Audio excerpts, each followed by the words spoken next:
अस्सलाम वालेकुम व्यूअर्स, कैसे हैं आप सब। आज मैंने अपने किचन में आलू अंडे का सालन बनाया जो कि बहुत ही लजीज और मज़ेदार बना है। तो चलिए स्टार्ट करते हैं रेसिपी। हाफ़ कप ऑयल को मैंने बहुत अच्छे तरीके से गर्म कर लिया है। ऑयल गर्म करने के बाद हम इसमें ऐड करेंगे एक मीडियम साइज़ का मैंने प्याज लिया है, इसे स्लाइसिस में कटिंग कर लिया, इसे ऐड कर दिया है।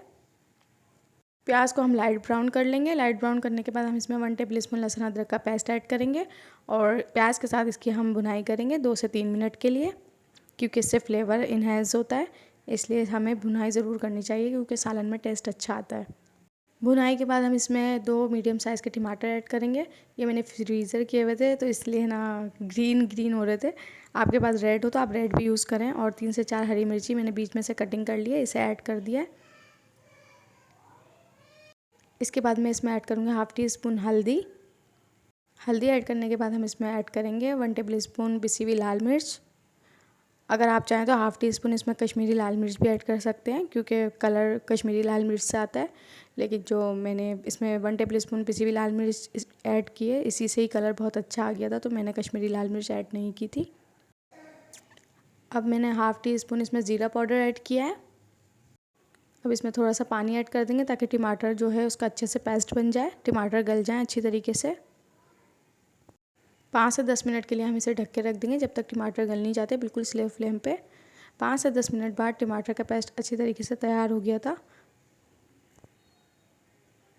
थोड़े से टमाटर रह गए थे तो इसे मैंने चम्मच की मदद से तोड़ लिया था और इसका पेस्ट अच्छी तरीके से बना लिया था, क्योंकि टमाटर इसमें बिल्कुल भी मोटे ना रहें, क्योंकि जब मोटी मोटी चीज़ें आती हैं जैसे प्याज कच्चे आते हैं तो सालन अच्छा नहीं लगता। इसके बाद मैंने 2 मीडियम साइज़ के आलू को बॉईल किया था और इसे मैश कर लिया था।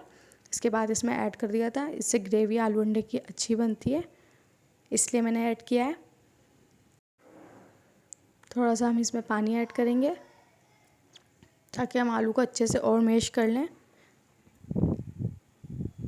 जब पानी पकने लग जाए तो पोटैटो मैशर की मदद से हम इसके आलू जो हैं मैश कर लेंगे, जो थोड़े बहुत रह गए हैं। बहुत अच्छी तरीके से इससे मैश हो जाएगा और सालन बिल्कुल एक जैसा हो जाएगा।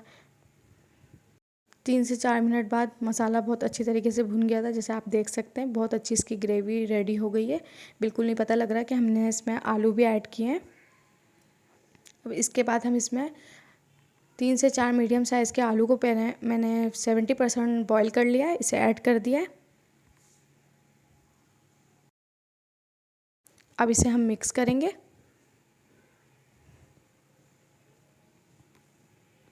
थोड़ा सा मिक्स करने के बाद हम इसमें हाफ़ प्याली दही ऐड करेंगे। दही को अच्छी तरीके से फेंट लेंगे ताकि इस पर कोई लम्स ना रहे। कुछ लोग नहीं डालते दही, लेकिन दही डालने से टेस्ट अच्छा आता है आलू अंडे का, तो इसलिए मैं यूज़ करती हूँ। थोड़ा सा पानी ऐड कर देंगे और फिर हम इसे मिक्स करेंगे।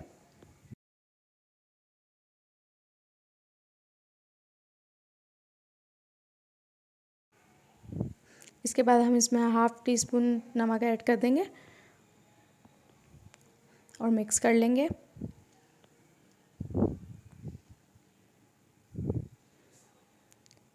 10 मिनट के लिए मैंने इसे स्लो फ्लेम पे रख दिया था और 10 मिनट के बाद इसके जो 70% आलू कुक हुए थे वो बिल्कुल 100% हो गए थे, बहुत अच्छी तरीके से गल गए थे।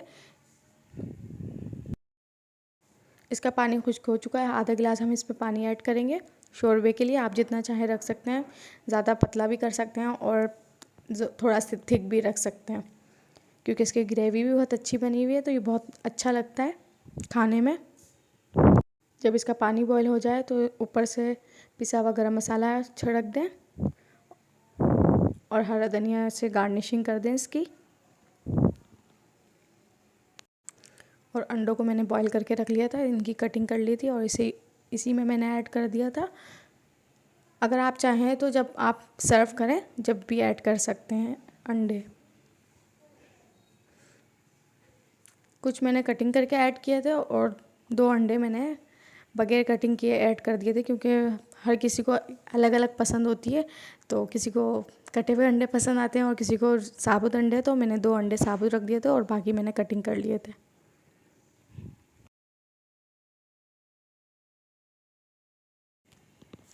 अब ऊपर से हरे धनिया की गार्निशिंग कर दी है मैंने। जी, तो ये रेडी हो चुका है। इसे 2 मिनट तक मीडियम फ्लेम पे पकाएं ताकि जो भी ऑयल है ऊपर आ जाए। अगर आपको मेरी रेसिपी पसंद आए तो लाइक कीजिए, कमेंट कीजिए, शेयर कीजिए फैमिली एंड फ्रेंड के साथ, और कमेंट सेक्शन में बताएं कि आपको मेरी रेसिपी कैसी लगी, और सब्सक्राइब कर लें। फिर मिलेंगे। अल्लाह हाफ़िज़।